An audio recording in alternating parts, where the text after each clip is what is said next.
we can go right ahead and talk about the Bucks versus Celtics game. So as you could see by the description underneath me, Giannis got hurt in this game. It was a non-contact injury. He inbounded the ball, and as he was walking down, he just collapsed. He fell. And he was clutching onto his sort of, not his ankle, but like his left, not his knee either, but his left calf. That's what it was. I couldn't believe I forgot the word, but he was clutching on that. And it really looked like it was going to be, well, it looked serious. Like from where usually the non-contact injuries are the ones that tend to be like more serious, because it's like you have no idea exactly like what the injury is, especially if it's an injury that prevents one of these athletes from being able to walk. So immediately, once he went down, I just immediately thought, crap, Achilles injury or ACL injury, something of that nature. Like one of those injuries where it's like non-contact and it just tore. But after a while, and like after the Bucks' recent report, I'm just going to pull it up real quick just to make sure that I got it right. So he underwent an MRI, and it showed that he avoided any damage to his Achilles. So it's not a bad injury. Like, it's not one that's going to have him sidelined for the entirety of the season.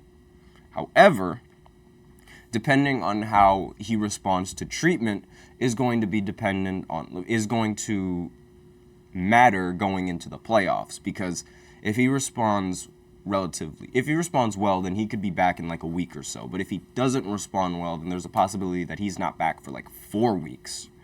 And when you're the Bucks going into the playoffs, on top of all of the other problems that the team has, that's like the last thing that should have happened. That's the last thing that the Bucks needed to worry about, losing their best player. And as if things couldn't get worse than it already is, they lost their best player. So, just reading the report real quick again, just to see if there's like, right. So, depending on how bad the injury is, right now I think it's just sprained. Depending on how bad it is, he could be out for 1 to 2 weeks. He could be out to 2 to 3 weeks, 3 to 4 weeks, etc. Things of that nature. But this is really bad timing for the Milwaukee Bucks. But the good news is that he avoided an Achilles injury, which would have been really, really bad, not just for the Bucks this season, but also going into next season, because again, you have no idea when he's going to recover and when he's going to make it back. But on the bright side, they don't have to worry about playing any play-in games. So the time that they would have taken to rest Giannis like for playoffs would have probably been the exact same amount of time than like for this injury. Like the amount of time that they would have rested him if he wasn't injured is probably going to be the same time that they rest him since he is injured. So again, it's all dependent on how Giannis responds. He usually recovers relatively quickly, and he's always, like, when he has gotten injured in the playoffs, he has played through it, but still, like, his team hasn't really found much success when he does get injured in the playoffs. So something that's very, very, like, very concerning if you're a Bucks fan, the fact that Giannis went down. However, on the bright side, the Bucks ended up winning the game against the Celtics 104-91. And if you are the Celtics, you should definitely be worried, because losing to, let me just pull up the box scores real quick, losing to a team that has been struggling recently with all of their players healthy is really like, and considering like where the Boston Celtics are now compared to where the Bucks are, the Bucks weren't expected to win. And when Giannis went down, I thought it was like, okay, this is when Boston is going to start running away with it because Giannis went down. But that turned out to not be the case whatsoever, and the Bucks ended up beating them in a blowout win. And part of the reason why the Bucks ended up winning was because the Celtics attempted 0 free throws in the entirety of this game. In this entire game, only 2 free throws were shot, and they were both shot by the Milwaukee Bucks. And let me just see who shot those free throws. And Giannis was the one that ended up shooting those free throws. So there was no fouls really called in this game. And fan media was still complaining. Like, the Celtics, they became the first team ever to not shoot a free throw in any game. And seeing that now with how strict the refs are, well, not really strict, but like how ridiculous the refereeing is and like how many foul calls are usually called on these players, it's really shocking how now in this era it's like we actually have a game where a team ended up shooting 0 free throws. Like, this is unheard of. And let me just go ahead and, because we do have Kurudo in the chat once again. Good game, Lakers. I pray for the Lakers to get healthy. AD, please talk to Kareem Abdul-Jabbar. Ask him, can I have your goggles? That's really funny. But I don't think he needs goggles. What he needs is to actually continue to play these games, which he's been doing really well. Like, he hasn't really sat out many games this season, so being made out of glass, I think he sort of moved past those allegations.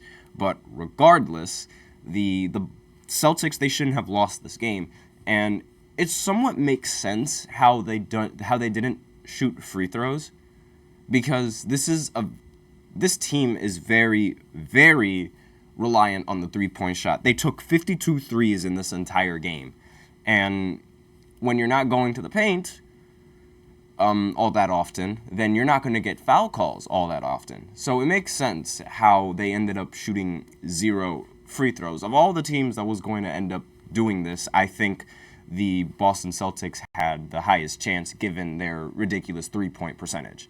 But with that in mind, like, the fact that they didn't end up getting a foul, it got a lot of criticism from the media, because it was like, why were the refs not calling any fouls? Which I don't understand, because it's like, we talk bad about how all of these players, they get ridiculous foul calls when they shouldn't get foul calls, but then when the referees actually let them play, we also have a problem.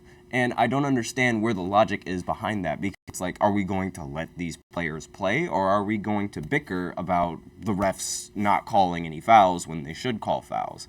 Like, it's like, pick a struggle at this point. And it's not something that I really like expected people to make a big deal out of, because it's like they're just letting them play. There's like more motion going on in the game. The game is barely being stopped, and it's literally just basketball and no free throws. So it's like, I don't see what the problem was. Like, we all complain about how the game becomes boring after seeing a bunch of players like go to the line. It just becomes a free throw shooting competition. We talked about it.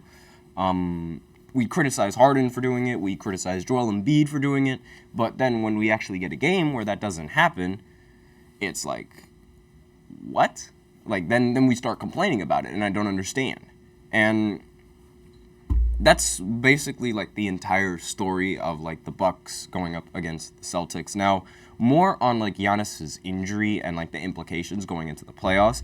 It looks like the Bucks are going to either be playing between the Sixers, the Heat, or the Pacers in the first round.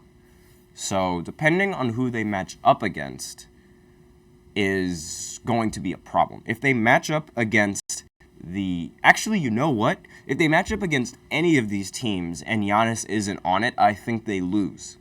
Because if you look at the Sixers, if they match up against the Sixers in the first round, then there's no one on the team. Actually, you know what? I scratch that. I'm concerned to get for the Pacers and the Heat. Now, the reason why I said scratch the Sixers was because they still have a competent rim protector in Brook Lopez, who would be able to, theoretically, be able to hold Joel Embiid. However, I think Giannis would do a much better job at holding Joel Embiid than Brook Lopez would. But we'll see what the matchups are like that Doc Rivers is going to enforce. I'm not entirely sure if Doc Rivers was even thinking of putting Giannis on Joel Embiid. But if that is the case, then I thought that matchup would be a lot easier for Giannis to guard Joel Embiid, and now that they don't have Giannis, then they lack that rim protection and they lack that defender that they need to stop Joel Embiid. But Brook Lopez is still a competent rim protector, and he's still he can still make Joel Embiid's life rather difficult. But the Pacers, on the other hand, that's a team that I'm not entirely sure they're going to be able to beat if they match up against them in the first round, simply because of how quick their offense really is. And Giannis, being as dominant as he is, he can literally toy with that defense much better than what Dame would be able to do against that defense. At least for me, because the Pacers, they have no one on the team that can really stop Giannis. And when you have no one on the team that can stop Giannis, and Giannis is surrounded by a bunch of shooters, I think it's just a recipe for disaster. And again, they have that ridiculous offense. So Giannis might not be on the roster, and he might not be scoring as much. And because they're not scoring, the production wouldn't be the same because they're missing Giannis's production. I feel like the Pacers will be able to out-duel them in terms of scoring, especially since the Pacers, they're 4-1 against the Milwaukee Bucks in the regular season. So it's not a matchup that the Pacers would really be afraid of, especially with Giannis not being on the roster, because that just alleviates a lot of pressure for the Pacers.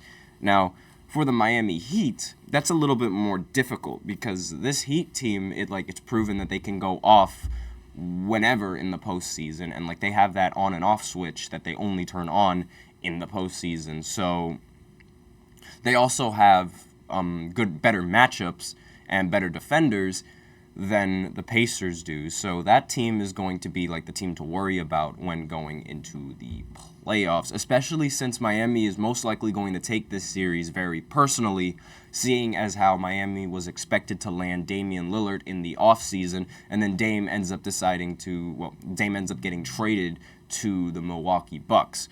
And obviously Miami, they felt cheated because of that. And I feel like they're going to take this game a lot more personally, and they're going to take this series more personally than they normally would when going up against the Bucks. And you have to take that into account because when a lot of these players, when they take things personally, it's it completely changes the outcome of the game because there's a lot more drive in what they want rather than going into the game it's the Bucks, we've beaten them before, we can beat them again. Now it's more okay, we have to beat them. And so the mentality just changes, and it changes the overall flow, and it could change the flow of the series as well. So that's my take on it. That's my opinion. And with that, we are out of time for the first segment. So now I'm going to go into the second segment where I talk about the Lakers going up against the Golden State Warriors and that potential playoff matchup. Well, play-in matchup, I should say. So I will be right back after this short break.